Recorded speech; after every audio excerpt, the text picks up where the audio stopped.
किसी गांव में एक किसान रहता था। वो बहुत नेक और बहुत अच्छा था। उसकी कुल कायनात उसकी थोड़ी सी जमीन थी या फिर एक बीवी और 2 बच्चे। बच्चों में एक लड़की थी 4-5 साल की का 7-8 बरस का। बच्चे बड़े अच्छे और दूसरे बच्चों की निस्बत कम शरारती थी। जहाँ उसकी छोटी सी जमीन थी उसके करीब एक सड़क थी और सड़क के दूसरे जानिब एक जादूगर रहता था। किसान और जादूगर के आपस में बहुत गहरी दोस्ती थी, लेकिन ना जाने किस बात पर दोनों की दोस्ती दुश्मनी में बदल गई। जादूगर ने किसान से कहा कि अब ना वो उसके घर आएगा और ना ही अपने घर किसी के आने जाने को पसंद करेगा। और हाँ, याद रखो, अगर सड़क के उस पार उसका कोई बच्चा गया तो वो सख्त सजा देगा। किसान ने ये बात अपनी बीवी को बता दी और बच्चों को अच्छा तरह समझा दिया कि वो कभी सड़क के उस पार ना जाए, कि उनके जादूगर उनका दुश्मन हो गया है और जादूगर का क्या भरोसा करे। बच्चे वालिदैन की बात को अच्छी तरह समझ गई और ऐसी तरह ना जाने का हुदा कर लिया। लेकिन हुआ यूं कि एक शाम तितलियों का पीछा करती हुई किसान की बच्ची सड़क के उस पार झांकी। जो ही बच्चे ने सड़क पार की, जादूगर ने फौरन ही उसको पकड़ लिया और घर ले गया और उस पर जादू मंत्र पढ़कर जोर से फूंक मारी तो वो एक छोटा सा गुलाब का फूल बन गई। जादूगर ने उसे एक धागे में बांधकर सहन में तनी लगन से लटका दिया। सलगन उसे कहते हैं जो तार या रस्सी की मदद से सहन या खुले जगह पर कपड़ों सुखाने के लिए जाने जाते हैं। जब रात का अंधेरा छा गया और किसान की बेटी घर ना लौटी तो उनको बड़ी परेशानी हुई और वह समझ गया कि हो ना हो बच्ची सड़क के उस पार चली गई होगी और जादूगर ने उसे पकड़ लिया होगा।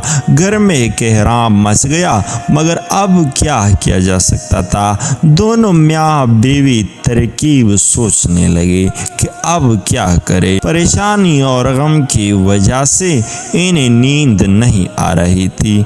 बच्चे का भाई भी बहुत ही बेचैन था। माँ बाप को नींद न, लेकिन भाई सारे रात ना सो सका क्योंकि उसे अपनी बहन बहुत ज्यादा याद आ रही थी।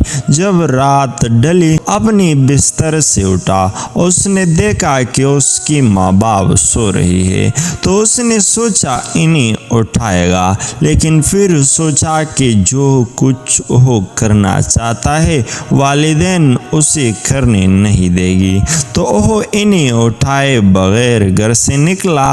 वो चाहता था कि वो जादूगर के घर चुपके से दाखिल होकर अपनी बहन को वहां से ले आएगा, क्योंकि जादूगर ने उसे जादू के जोर से फूल बना दिया है। वो अपने प्रोग्राम के मुताबिक घर में दाखिल हुआ, लेकिन जैसे ही वो जादूगर के घर में दाखिल हुआ, जादूगर ने उसे भी काले मंत्र के जरिए वैसा ही गुलाब का फूल बनाकर अलगनी से लटका दिया। दोनों फूल बगैर किसी फर्क की एक ही जैसे थी, इनमें कोई फर्क नहीं था। जब किसान और उसकी बीवी की आंखें खोली तो इन्होंने अपनी बच्चे को भी बिस्तर पर नहीं पाया। किसान समझ लिया कि ना हो वो बहन की तलाश में जादूगर के हाथ लग गया होगा। अब दोनों से ना रहा गया और गम से नडाल होकर जादूगर के पास पहुंची और फरियाद की कि वो बच्चों का कसूर मुआफ कर दे और इन्हें रिहा कर दे।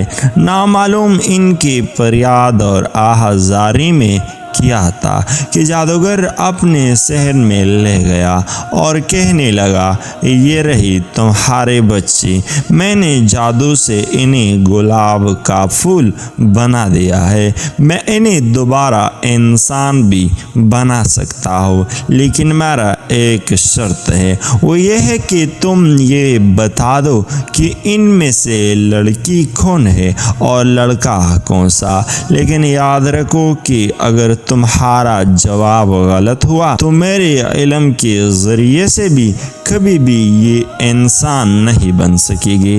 ये सुनकर माँ की हालात तो गैर हो गई, लेकिन किसान ने ज़रा संभाल कर जादूगर से वादा किया कि वह जैसे कह रहा है वो ऐसा ही करेगा। जादूगर ने कहा कि मैं तुमसे कह रहा हूँ, जैसा ही है वैसा ही होगा। किसान ने जादूगर से वादा लिया। किसान ने एक फूल की तरफ इशारा करके कहा, ये लड़की है, और दूसरी फल की जानिब इशारा करके कहा, ये लड़का है। माँ का कलेजा खूब की मारी मुंह को आने लगा कि ना जाने ये दुरुस्त भी है कि नहीं। अलबत्ता जादूगर की आँख की पटी रह गई कि ओह कौल दे चुका था, इसलिए उसने इन्हें इंसान में तब्दील कर दिया। मियाँ बीवी खुशी खुशी अपने बच्चों को घर ले आए। अब पूछना यह है कि आखिर किसान ने उस कदर एतमाद के साथ ये कैसे कहा कि पलाह फूल लड़की और पलाह फूल लड़का है, जब सवाल ज़िंदगी और मौत का था और वह भी अपनी सगी औलाद की है। ना बड़े हैरत की बात है, लड़की चूँकि रात को फूल बनी थी, इसलिए रात की वक़्त उस पर शबनम की कतरे गिरी थी जो सुबह को भी नज़र आ रही थी। अगर वीडियो अच्छी लगी है तो हमारे इस चैनल को सब्सक्राइब कीजिए और साथ ही में भी बेल आइकन को दबा दीजिए ताकि हमारे हर न्यू आने वाले वीडियो आपको बरोक्त पहुँचे। शुक्रिया।